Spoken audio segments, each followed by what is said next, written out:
No, when you're dead, is that the end of life? Yes. And how do you know that? Well, how do you know it's not? I'm asking you, how do you know that? I accept that. No, that's not accepting. How are you certain that's the truth? It's good enough for me. It's not about good enough. How are you certain? It's good enough for me. No, how are you certain? Certain. For today. So basically, you're not certain. I'm positive. I'm saying I don't care. No. Look. That's what I'm saying is, you don't care is your belief system. Yeah. But that may not be the truth. I'm an anarchist. That may not be the truth, though. The truth is something independent of your whether you like it or not. That tree can exist independent of whether you like it or not. I agree. Good. So the hereafter, heaven and hell is independent of what you like or not. So if you find yourself that once you die, that's not the end of it, you'll be too late, mate. Too late for what? Too late to say, oh, I haven't done what I'm supposed to do. Which was? Okay, what is the purpose? Okay, what is the purpose of your life?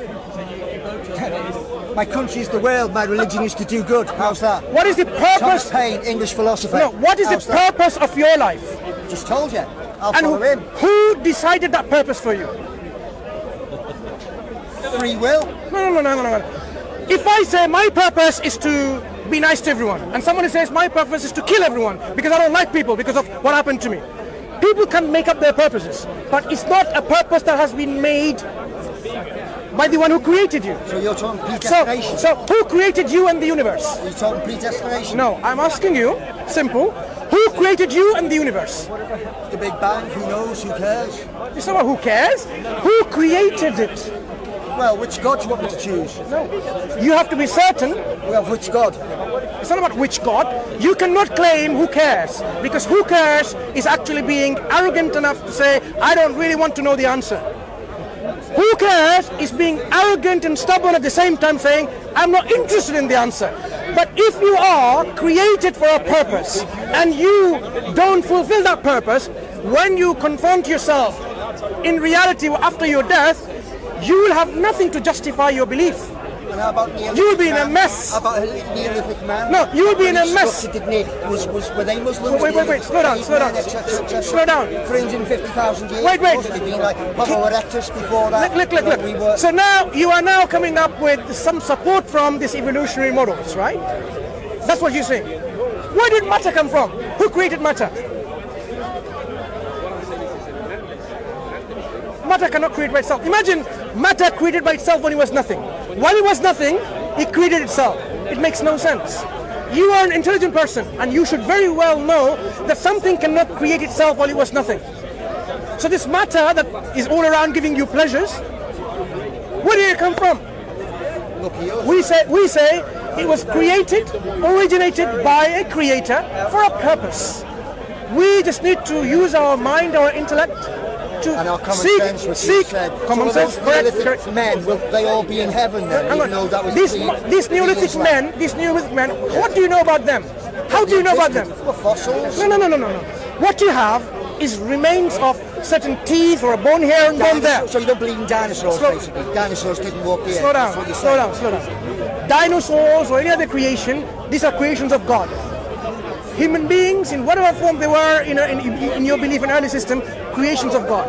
Every creation, God has created for a purpose. Human beings specifically, with the intellect and intelligence and rationality, to make the distinction between right and wrong and truth and falsehood, has been created with a specific purpose to worship God, thank God, glorifying God, and acknowledge Him. And when was that created? When did that happen? Hundreds and thousands of years ago, perhaps. So why doesn't Islam go right back then? No, Islam was there with the first man. To the cavemen and so on. No, you're again getting it caveman. Caveman? Yeah. How do you know what cavemen did? You have to have some remnants of their well, we see intellectual. Good. So that means even if you have an individual which you think is like a caveman, they had the capacity to express themselves, meaning what? They had the intellect. If they had the intellect, they would have the guidance from God to worship God. Simple. Do you think Islam was there from the first man? Islam was there with the first man. First man had Islam, and his progenies continued this message. People forget, and this message continued. What is Islam? Islam is a man-made kind of system for That's follow what. certain rules. Wealth, like every other bloody religion, No, no. creating wealth. That's the problem you're thinking. You know what? Islam gives you wealth. It tells you what. You know what? Be charitable. Give your surplus wealth to the poor. That's making money, right? Islam says do not take interest. Is that making money?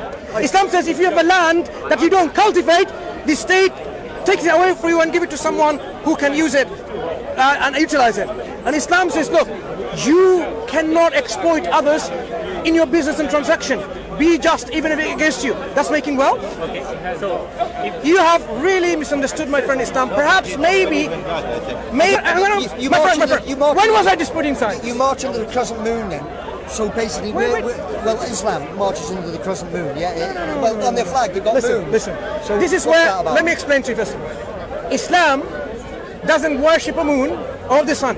why- In the Quran, Why have the moon on the flag? I'm going to explain to you.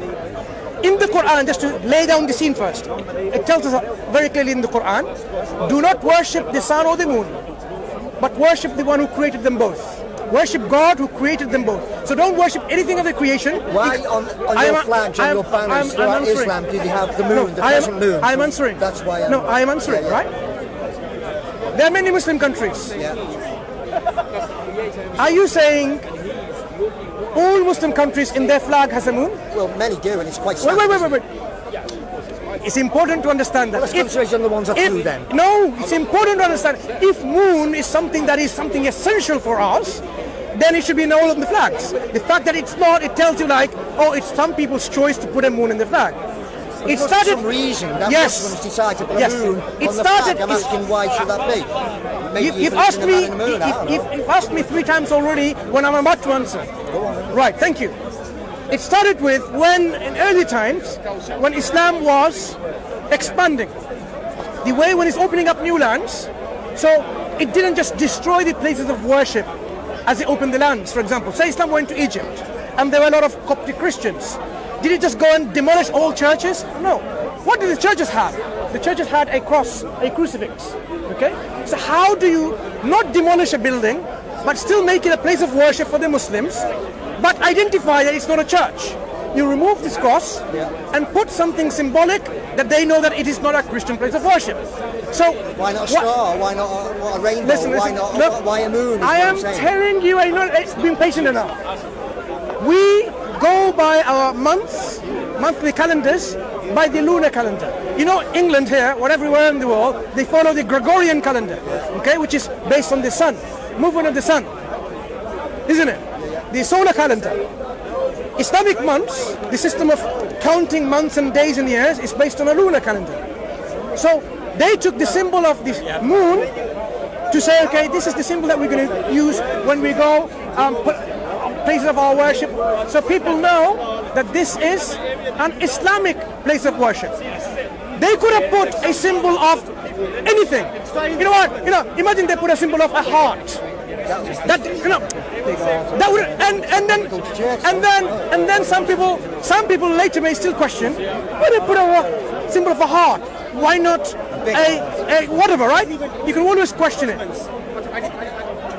was Ottomans who started it originally, and it was a decoration symbol, and it wasn't even considered a religious symbol until Westerners started saying, oh, Muslims have got crescents above their buildings, and then more and more buildings started having it when Westerners started looking at it as a symbol of Islam, as the crescent. The flag of Islam, unfortunately, has been robbed from the Muslims now. Do you know the flag that ISIS uses? ISIS, this terrorist group. No. You know what? moons on that. No. There's no moon in it. Or hearts. No. There's no moon. But what does it say?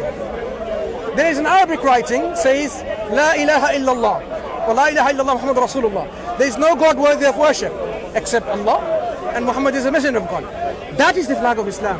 That is the flag that early Muslims, when they went and conquered and opened up other land, that's the flag they used. No sun or moon or a heart, but this statement, La ilaha illallah. Okay? That is our flag. So when people put the moon thing like this, it's just initially, as my brother said rightly, the Ottomans' endeavor to distinguish the places of worship, that this is not Christian or pagan, but the Muslims. Okay, final thing then. In conclusion, the ultimate for you would be one world with one religion. All right? Well, I just say to you, one religion in this world is tyranny. Two religions in this world is civil war. 3+ religions, welcome to fucking Merry England.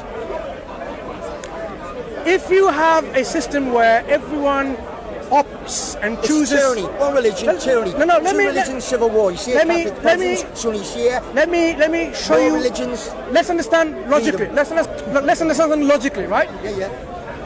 If you have many people cooking each of their ideas, baking, it will be a mess. If you have one good baker who bakes for the Queen, that will be the beautiful and the most delicious cake. For example, listen. It's tyranny, isn't it? Listen. In terms of which works better, we are talking about governance of systems which encompasses our private life and our public life.